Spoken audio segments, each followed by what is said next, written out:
Bienvenue sur mon podcast Live from the Heart.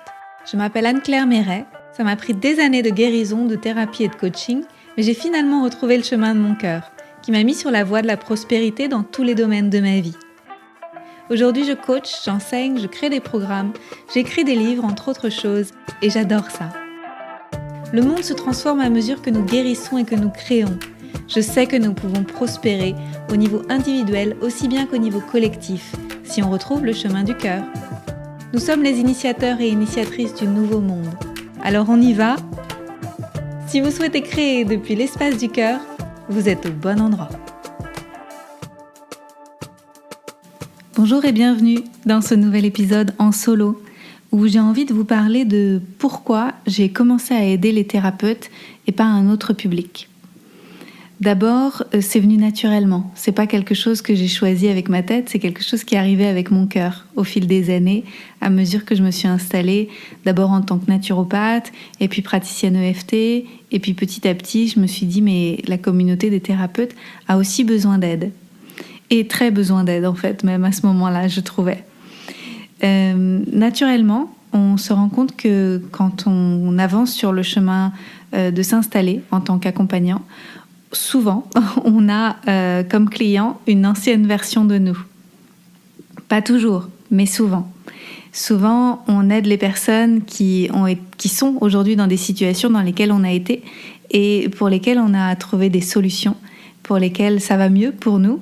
Et donc, on peut être des éclaireurs, des éclaireuses sur le chemin des autres, alors dans ces cas-là. Donc, bien sûr, il y a une part de ça, mais il n'y a pas que ça. Je sais qu'au début, quand j'étais accompagnante, je trouvais que tout était compliqué, en fait. Et de m'installer, je trouvais que c'était tout un monde. Alors que je pensais qu'une fois mes études terminées, mes études de naturopathie, en fait, c'était le plus compliqué que j'avais fait, en fait. J'avais déjà fait la partie la plus compliquée du chemin. Et puis j'ai bien dû m'avouer que finalement la partie la plus compliquée du chemin était peut-être tout autre, à savoir oser m'installer, devenir entrepreneur, dépasser les challenges et puis me faire connaître et me rendre visible. Gros morceau pour moi. Et en fait, je pensais que le plus dur pour moi, ça aurait été l'anatomie en naturopathie. Et non, en fait, même si l'anatomie, j'ai trouvé ça très compliqué. Ce qui a été plus compliqué pour moi, ça a été de m'installer. Mais je ne me suis pas laissée démonter et j'ai continué, j'ai persévéré, j'ai trouvé des solutions. Je me suis fait aider et j'ai surtout essayé beaucoup de choses. Et après, j'ai réussi. Comme beaucoup de monde, je n'ai pas envie que les autres galèrent autant que moi. Et donc, j'aime bien partager ce que j'ai découvert pour que les autres aillent plus vite, si c'est leur désir.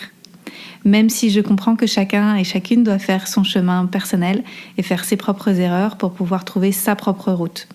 On ne peut pas copier-coller les réussites des autres en pensant que ça marchera de la même façon pour nous, parce que ce n'est pas le cas en fait. On doit vraiment trouver chacun son propre chemin avec ce qui vibre pour nous par rapport à nos valeurs, par rapport à tout ce qu'on a envie de transmettre, par rapport aux canaux de diffusion de notre message qu'on préfère, tout ça.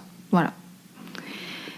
Il y a aussi quelque chose qui m'a frappée depuis le début de mon chemin en fait en tant qu'accompagnante, c'est qu'il y en a qui sont très qualifiés mais qui vont galérer toute leur vie et qui vont continuer à faire ça à temps partiel parce que ils vont pas réussir à en vivre. Et puis il y en a qui vont être pas forcément aussi bien qualifiés, mais peut-être si, mais pas toujours, qui vont réussir à tirer leur épingle du jeu et créer des activités qui sont vraiment pérennes et construire quelque chose de solide et qui rayonne et qui attire beaucoup de monde et tout ça. Et que c'est pas en lien avec leur qualité d'accompagnante, c'est en lien avec leur qualité d'entreprendre et en lien avec leur capacité à se faire confiance, à oser, et aussi à créer des choses et à faire confiance à la vie, que la vie, elle va, au bout d'un moment, leur rendre le fruit de leur travail. Et ça, c'est vraiment très, très distinctif parce que, par exemple, prenez un prof de méditation ou un prof de yoga. Il y a des profs de yoga qui vont se faire payer 10 € de l'heure et courir dans tout Paris ou dans leur ville pour faire 1 heure par-ci, 1 heure par-là, etc. et vraiment galérer.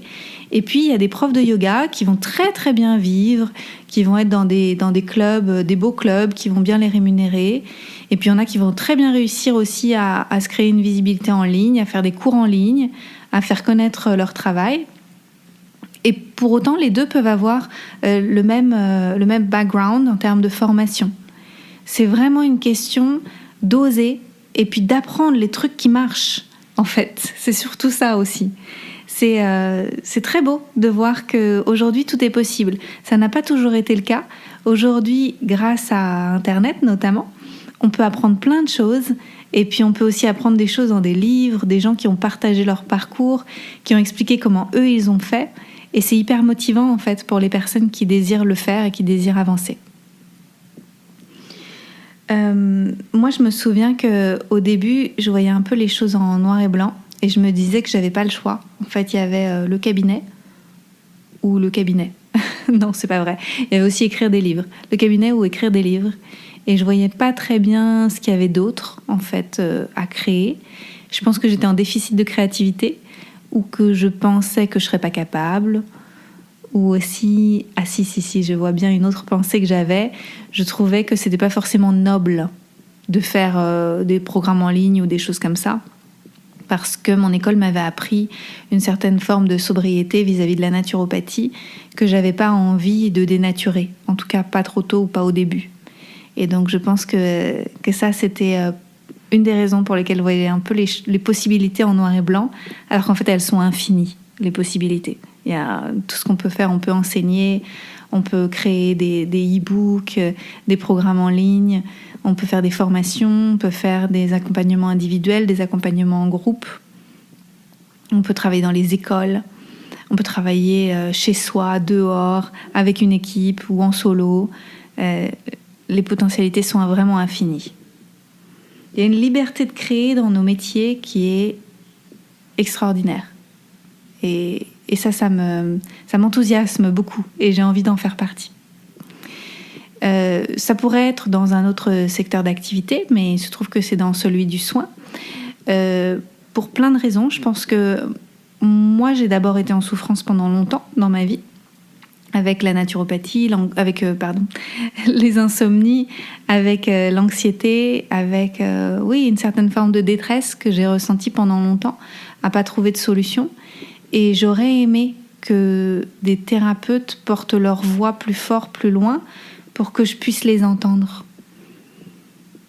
Ouais, parce que j'ai vécu une longue errance à chercher des solutions et la médecine conventionnelle m'a pas beaucoup aidée là-dessus et j'aurais aimé entendre des thérapeutes de mon coin, de ma ville, porter leur voix, se montrer et alors je les aurais peut-être trouvés plus tôt.